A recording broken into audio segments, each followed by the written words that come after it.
Everybody, this is Miss G from the School Counseling Office.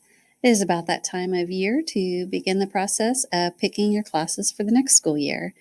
So this is the course request video for 2021-2022 school year. There are several steps to requesting your classes for next year. First, watch this video in its entirety, and then make sure you read through the curriculum guide and course catalog that is located on our school website under the Access tab. You'll want to look at all the classes that the teachers are hoping to offer next year and talk to your parents and your teachers about which of those classes are right for you. And finally, when it's available, you'll want to complete the online course request form. This is a list of the table of contents from the curriculum guide and course catalog. If you'll notice that it's got important information about high school graduation and such, but it also starting on page 12, has a course catalog. Now, these are the classes that we had available this year. So if you have a class on your course request form that is going to be hopefully offered next year, and we didn't have it this year, you're going to need to see that teacher that is listed to the right of that course name.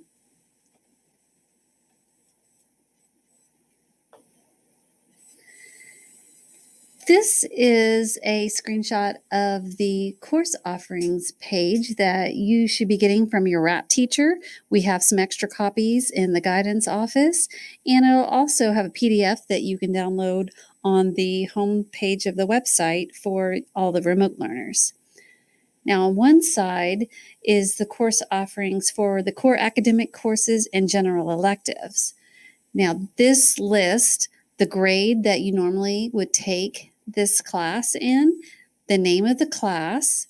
It also has prerequisites, and those are classes you have to take before you can take that class. And as well as you'll notice that some of the classes are marked with a double asterisk. This means that it's an AP or honors course, and you really need to take a good look at the commitment that class takes as far as your time before you sign up for that class. So talk to your teachers and really take an honest look at your ability and the willingness of the effort that you're going to put into that class before you sign up for it. On the second page of the course offerings, or the other side, it lists all the career and technical education classes that we have here at Spring Hill High School.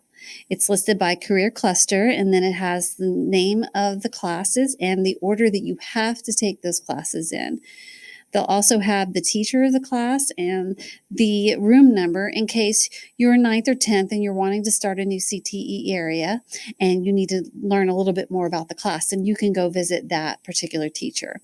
Also, the course catalog has information about the different CTE classes that we have here at school.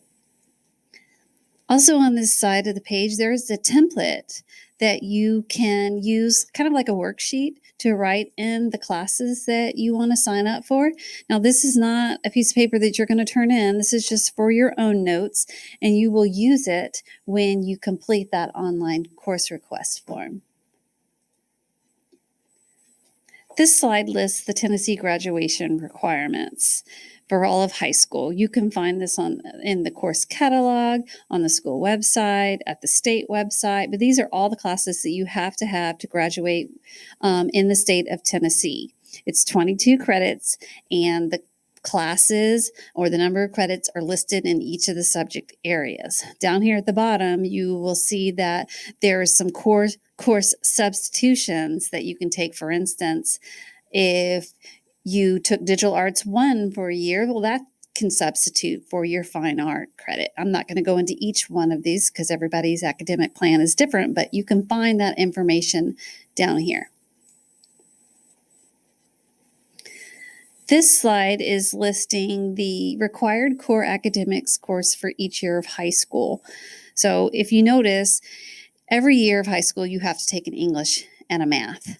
And 10th graders, social studies, you have to take a science in the 10th grade, but you don't necessarily have to take a social studies class. However, if you're an AP student, you can take AP World History or AP European History. But what you won't do as a 10th grader is sign up for American History, because if you notice, that is a class that you have to take your junior year of high school.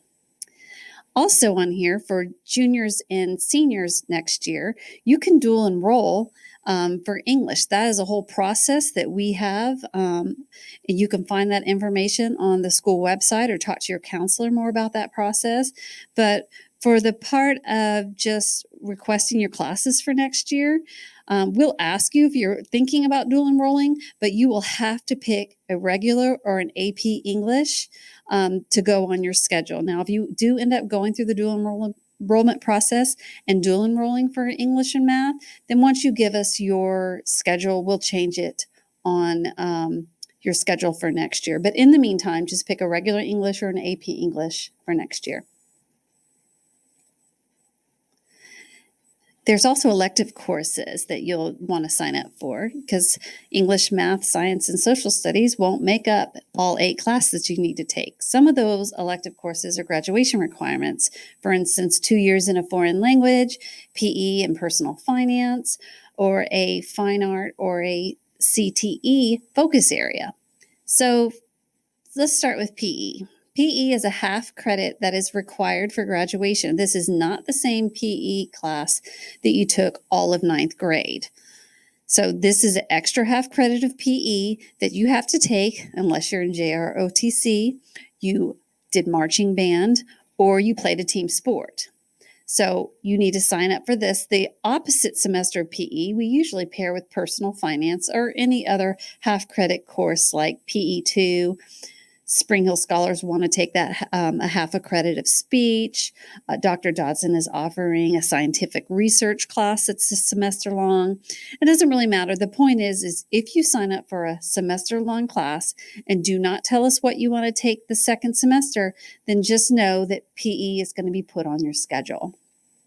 If you're a junior and or if you're going to be a junior and you haven't started a foreign language, junior year is the year to do that. So you'll need to sign up, and it needs to be 2 credits in the same foreign language. And then your focus area, you have to have 3 in the same CTE focus area or 4 fine arts credits to meet that graduation requirement. Now, there's going to be some additional elective courses that you're going to have to sign up for because you'll have room in your schedule. This can be a second focus area. Many of you, in fact, most of you, have 2 focus areas. It can be an additional social studies or science course. It can be any of our general electives that we have to offer. But make sure you tell us which of those elective courses that you want to take. Now, once you pick your classes, there's going to be a part on the online course request form where you need to put in what alternate courses you want to take.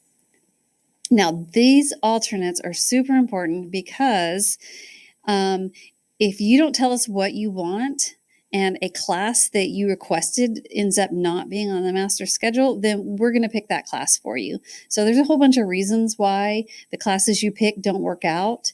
Maybe enough students didn't sign up for the class. Well, we need to know if that class doesn't work out for your schedule, what do you want to take instead? If you don't tell us, then we're forced to choose for you. Now, there's also a section where you can write in some notes to your counselor on that online form. So if you can't catch us during lunch or during wrap or by chat or email, then you can always put it there in the form. So to complete the online course request form, just know that that's not available right now. If you're listening to this or you're watching this during the month of January, you will not be able to actually enter your course request online until February 1st. That form is going to be on the homepage of the website. We'll let you know when it's ready. In the meantime, you need to be going around to your teachers and talking to your parents and figuring out which classes you're going to sign up for.